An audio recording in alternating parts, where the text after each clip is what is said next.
आज आप सभी लोगों को बता रहा हूं भाई, जेई मेंस 1 से पहले जिसने नोट्स 2 बार कर लिए उसका परसेंटाइल अच्छा है। जेई मेंस 1 से पहले अगर आपने पीसीएम के नोट्स, सिर्फ नोट्स अगर आपने 2 बार कर लिए, सिर्फ नोट्स की बात कर रहा हूं, ठीक है, गारंटेड है कि आपको अपनी अच्छी परसेंटाइल मिल जाएगी। अब नोट्स को करने का मतलब ये नहीं कि बस यहां कर लिए, हर क्वेश्चन के पीछे का आपने लॉजिक सोचा, उसको कैलकुलेट करा, उसके आंसर निकाले। नोट्स अगर आपने जेईई मेंस 1 से पहले 2 बार कर लिए, मैं बिलीव मी कि आप बहुत अच्छा कर जाएंगे।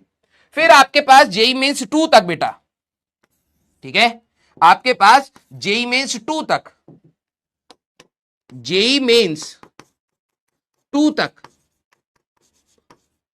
अगर आप अपने एडवांस पीवाईक्यूज, ठीक है, और जेईई मेंस के पीवाईक्यूज निपटा लें,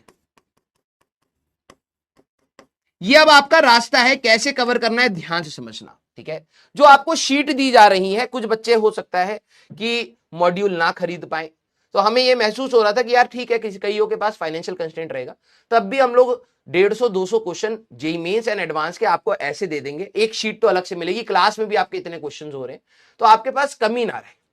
अब जिन्होंने मॉड्यूल लिया है वो ये ना रोए ऐसे कैसे, इनको क्यों दे रहे हैं। हाँ, भगवान कर रहा है आज कि तुम्हें मॉड्यूल के पैसे थे, अगर आज तुम्हारे पास नहीं होते तो तुम भी यही एक्सपेक्ट करते, है ना।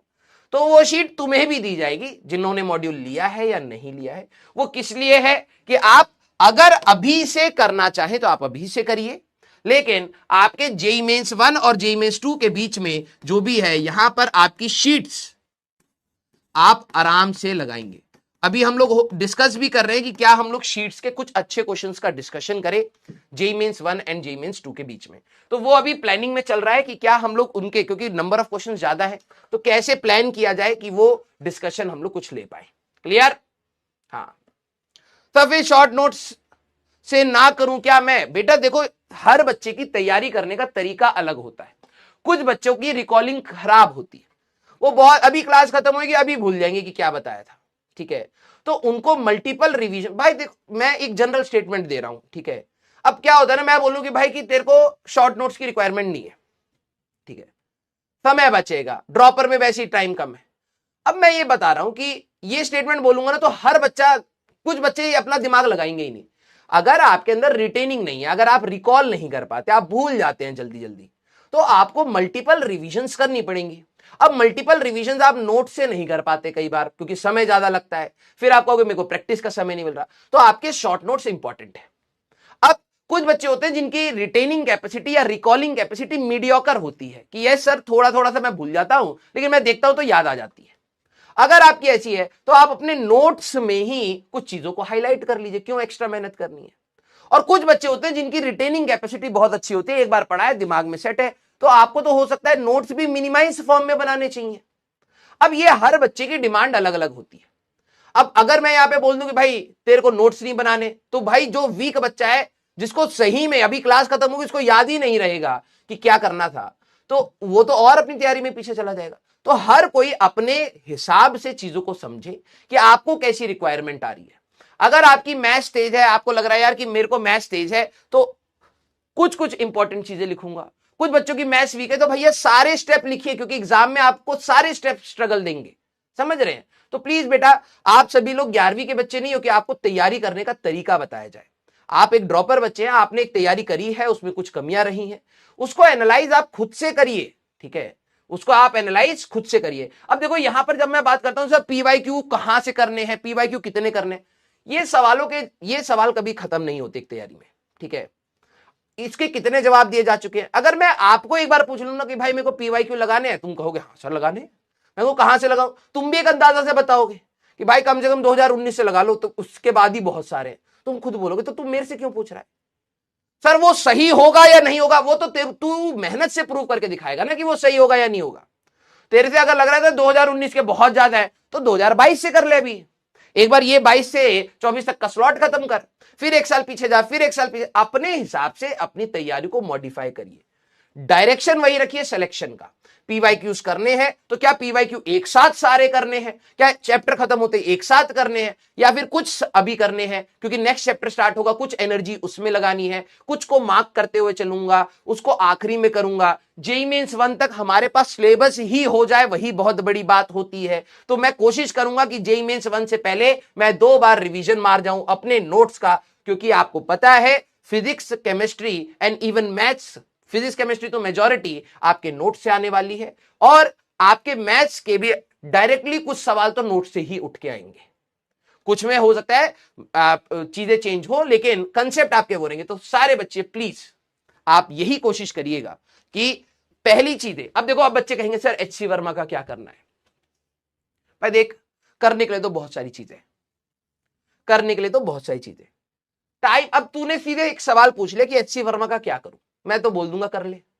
अब तू मेरी बात को गांठ मान लेगा, सर मैं तो आपकी रिस्पेक्ट करता हूं, मैं तो कर लूंगा, ठीक है। अब तू करने लगेगा, समय अगर तेरे पास है तो तू कर ले। बात यह है कि तू अपने लेक्चर्स कंप्लीट नहीं कर पा रहा, लेक्चर्स को ढंग से एनालाइज नहीं कर पा रहा, लेक्चर्स के होमवर्क नहीं कर पा रहा, डीपीपी नहीं कर पा रहा, तेरे को एक्स्ट्रा चीज अपने प्लेट में क्यों चाहिए, क्यों चाहिए भाई? सवाल ये, अगर आपके पास पर्याप्त समय है तो आप एक्स्ट्रा चीजें लगाइए, कोई दिक्कत वाली बात नहीं है यार।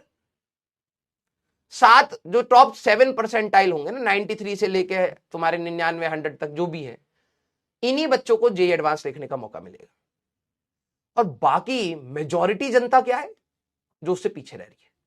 आप अपने आप को तेज मानिए बिल्कुल, लेकिन मैं आपको सभी को कहूंगा सबसे पहले उस परसेंटाइल रेंज में आइए। एडवांस का सपना जेईई मेंस के थ्रू होके ही निकलता है, ठीक है। ज्यादा अगर आप हवा में उड़ेंगे, ज्यादा ओवर एनालिसिस करेंगे, मैं लिटरली बता रहा हूं हर साल बच्चे पीछे रह जाते हैं, और मेजॉरिटी बच्चे पीछे रहते हैं।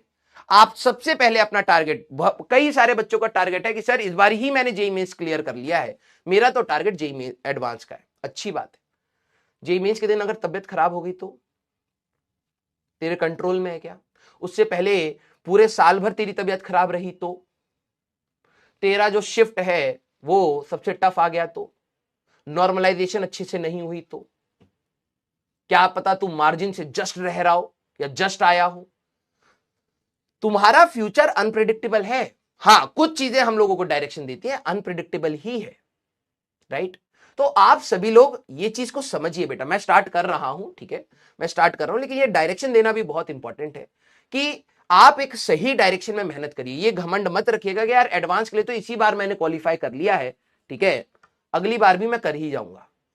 मैं मानता हूं कि ये नॉलेज बेस्ड एग्जाम है, यूपीएससी के जैसा नहीं है। नॉलेज वहां पर भी है, लेकिन वहां पर भी कई बार पर्सनैलिटी के कैरेक्टर्स भी मैटर करते हैं कि आप क्या जवाब लिख रहे हैं। यहां तो कंसेप्चुअल चीजें, तो चांसेस है, लेकिन घमंड नहीं कर सकते ना। तो आपका तैयारी का तरीका फिर से वही है कि जेईई मेंस फिर से फोड़ना है, फिर उसके बाद एडवांस में बैठना है, फिर एडवांस फोड़ना। ये प्रोसेस अभी भी चेंज नहीं हुआ है बेटा, ठीक है, क्लियर।